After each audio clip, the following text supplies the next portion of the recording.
So I have no idea how long this video is gonna be, but I guess I might as well jump into it. This is an interesting one. So you read the title. I went to Hawaii. Why exactly did I go to Hawaii? Well, back in like 2017, my grandma started planning a trip to Hawaii for her and my grandpa's 50th anniversary. A few years later in 2020, everything was all planned. We were intending to go in June and rent 2 different houses. I'll go over some more of the details later, but long story short, this weird thing called COVID-19 happened. I don't know if you've heard of it, but it basically caused my grandma to have to cancel the whole entire trip.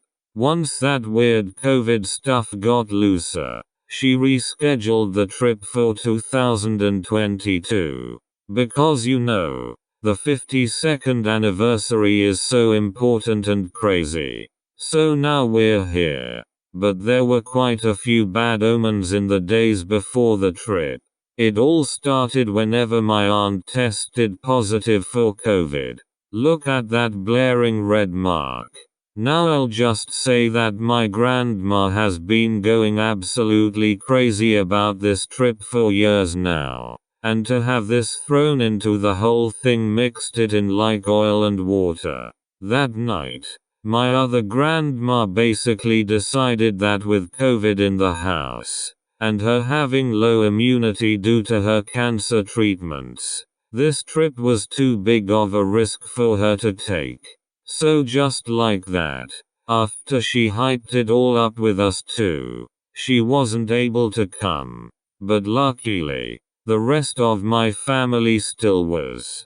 Then a couple days later, it was the day before we were going to Hawaii. We were gonna stay in a hotel near the airport to get there in time, since our flight was early in the morning. But as me and my family were about to go, my grandma basically explained that all of her luggage had been frickin' stolen after someone broke into her car. Every last bag. And there were boomers in this car. They lost their medication. And they lost all their clothes. What are you supposed to do? Just wash one outfit and lounge around naked in between loads. So with this, there was a whole train wreck. We were all pacing around the house, squishing Vernon, and questioning where we were gonna go from there. Eventually, my grandma got a refund on the room we were gonna stay in, went back to her town to fetch some medication and clothes, and now it was up to me and my family to get up early in the morning to get to the airport on time. Ugh. So that night, my dad set an alarm for 5 in the morning, and we got up then. I would have recorded what it looked like, but it was literally this dark. The kitties were confused, but we eventually got out. So we got to the airport, got through everything, and waited for our shuttle to Long Beach. So as I boarded my first flight ever, I just recorded a bunch of random things. And it was Tiffany's first day. Alright, ladies and gentlemen, today is Tiffany's very first day out of training. So she did a fantastic job. If you could just give her a round of applause. She is right here. We are now going to do the catwalk. I'll just show a compilation of this stuff, because this would take a while to explain.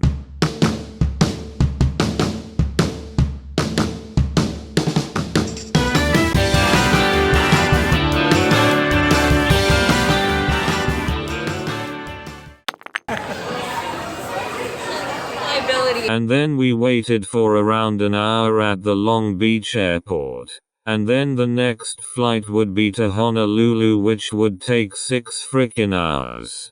I did so little on that flight that it feels like it was only an hour.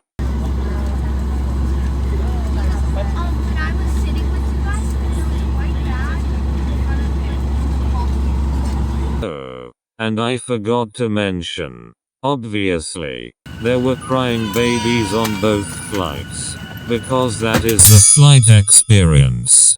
Except on the 6-hour one, there was a baby right in front of me.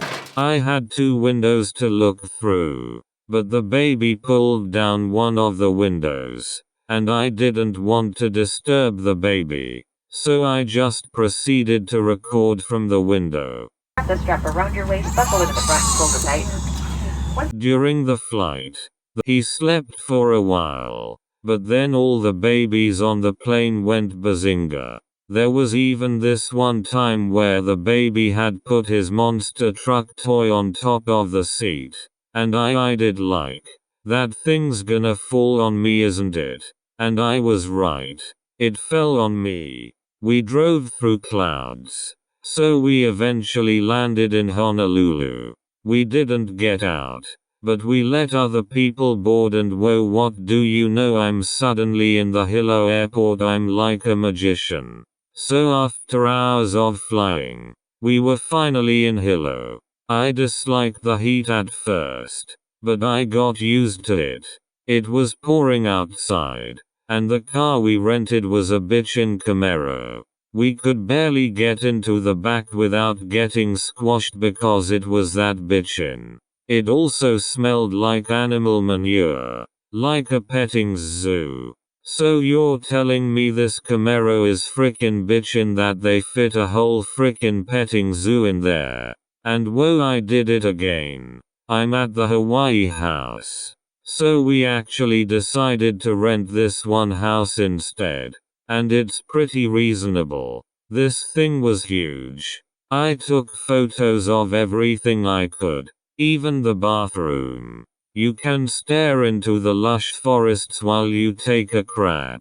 I'll explain more of this house later, and there are definitely quite a few details I missed. So that morning, I awoke to the sunrise, stared at some chickens, and all we really did was vibe. Later, we decided to go swim in the ocean. I suck at swimming, so I went in with a boogie the house provided, and brought my GoPro. Apparently I suck at swimming in the ocean. The waves kept blowing me in different directions, and I was using a lot of muscle strength. I was afraid of drowning, even though the water was shallow.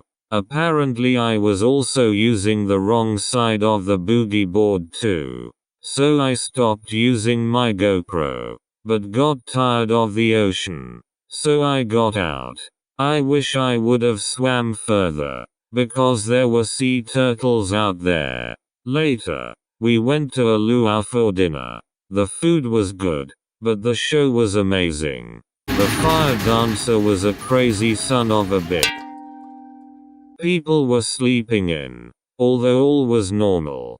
But anyways, we were planning on going to the botanical garden and visiting Hilo Taco Bell. And that's what we did. The botanical garden was beautiful and lush. I can't describe it, so I'll just show.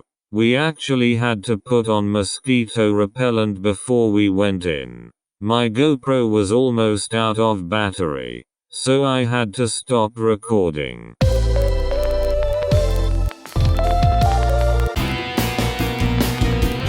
Once we were done, the hike back up was awful. We got the Hilo Taco Bell. It was good. Then we watched the new Beavis and Butthead movie. And the rest of the people came back from the volcano they were visiting whenever we were at the botanical garden.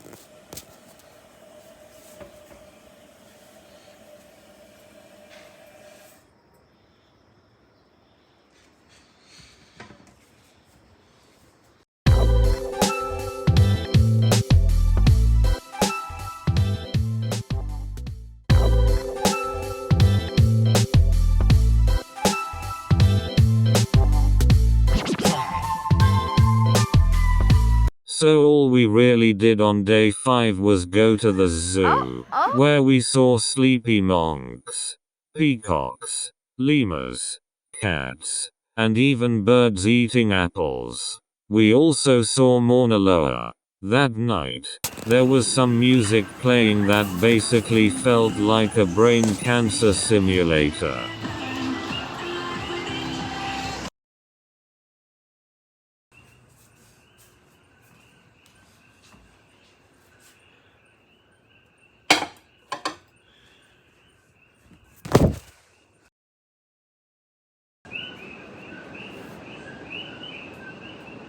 It was rainy that morning.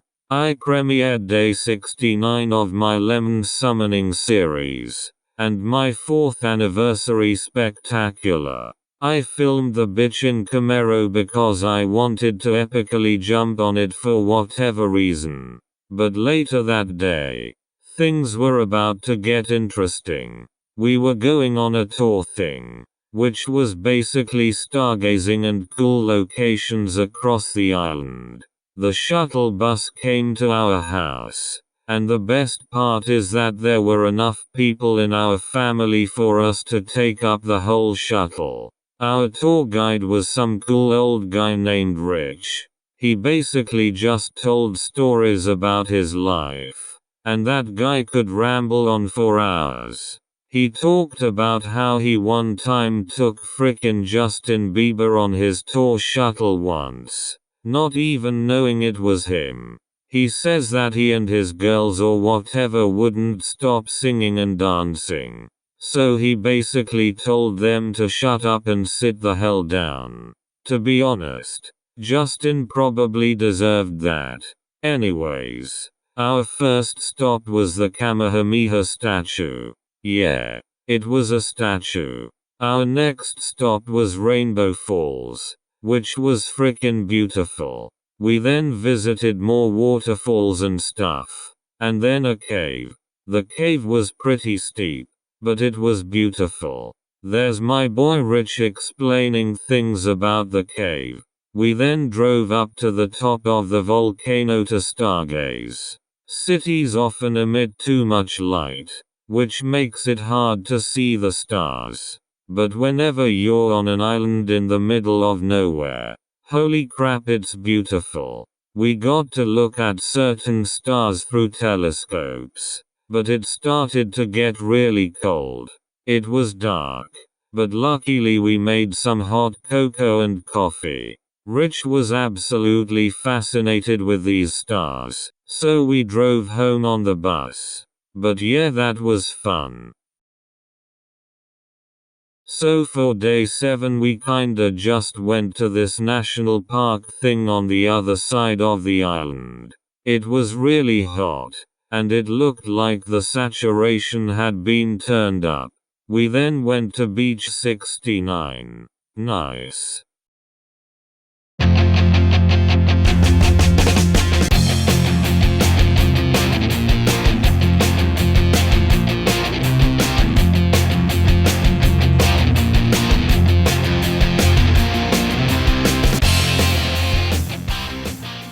So before I go to the final day, which is probably close to nothing, there are a few things that I didn't mention earlier. I don't know if there's anyone who cares, but even anyone was at all concerned. My aunt was wearing a mask for the first couple days, so I'll just move on to the house that I would have stayed in if we had done the 3 days in Hilo and 4 days in Kona. Holy crapala, it looks nice.